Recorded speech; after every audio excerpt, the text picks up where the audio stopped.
Momento de reflexão com Padre Martinho Lenz. Primeiro o gesto, depois a palavra. Eis o pontificado do Papa Francisco. O pontificado de Francisco recupera a força da mensagem evangélica através de um binômio vencedor. Primeiro o gesto, depois a palavra. Assim, vimos numa reportagem publicada pela Rádio Vaticana, no dia 4 de dezembro de 2017. Segundo o padre Rocco D'Ambrosio, professor da Universidade Gregoriana de Roma, é muito importante ligar as palavras de Francisco ao seu testemunho cotidiano. Um homem que deixa o palácio apostólico para morar numa pequena pensão junto aos outros e comer do buffet comum, esse homem é um testemunho, se ele é um papa ainda mais.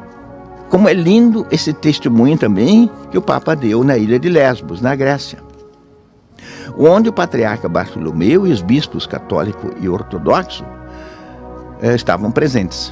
E aí o Papa saudou durante 3 horas e meia, pessoa a pessoa, os 4.500 refugiados. São esses sinais que o Papa consegue dar concretamente. Podemos viver as pobrezas.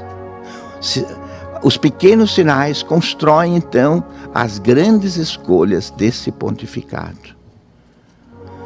Mas, se esse testemunho consegue chegar nas igrejas locais, esta é uma coisa muito difícil, diz o padre Rocco.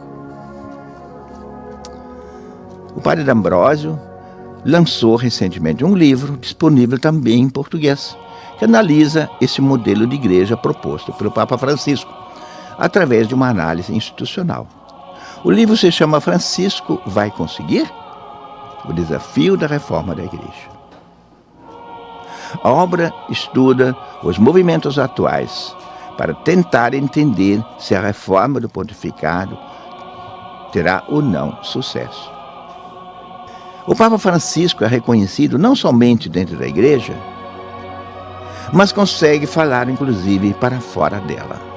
E como aborda temas muito importantes, que são aqueles do Concílio Vaticano II, a pergunta do livro, então, sobre isto é a seguinte: se conseguirá trabalhar esse tema da reforma, que naturalmente é uma continuidade dos pontificados anteriores, será que ele vai conseguir que esta reforma chegue nas bases da igreja? A reforma do Papa Francisco é direcionada em 2 pontos importantes. Primeiro, a reforma segundo as referências do Concílio Vaticano II, isto é, implantar profundamente esse concílio que não acabou ainda de ser compreendido e muito menos de ser implantado. Por exemplo, novo estilo de presença da igreja no mundo, a missão, a opção preferencial pelos pobres, novo movimento ecumênico, é a reforma da própria cúria. O segundo ponto da reforma do pontificado são os problemas internos, os escândalos, desde aquele pior, que é a pedofilia, até aquele da administração dos bens econômicos da igreja. Mas também a reforma das dioceses, das ordens religiosas e do carreirismo da igreja. O Papa muitas vezes fala disso. Os padres não podem ser carreiristas, nem os bispos. O padre Rocco comenta que, apesar da reforma tentar nos tornar mais fiéis ao Evangelho, ainda existe muita resistência à inovação dentro da igreja, como acontece em todas as instituições. De um lado, por causa do tempo necessário para a adaptação à mudança. Do outro, pelo discurso do poder, o apego ao poder. Porque quem comanda acaba colocando o dedo na ferida e acaba também nem se apegando. No entanto, o coração da reforma do Papa Francisco não enaltece as resistências, mas as perspectivas de mudança, as esperanças de uma igreja mais evangélica e os exemplos, esses que vêm de baixo e que vêm também de cima, no caso do Papa Francisco.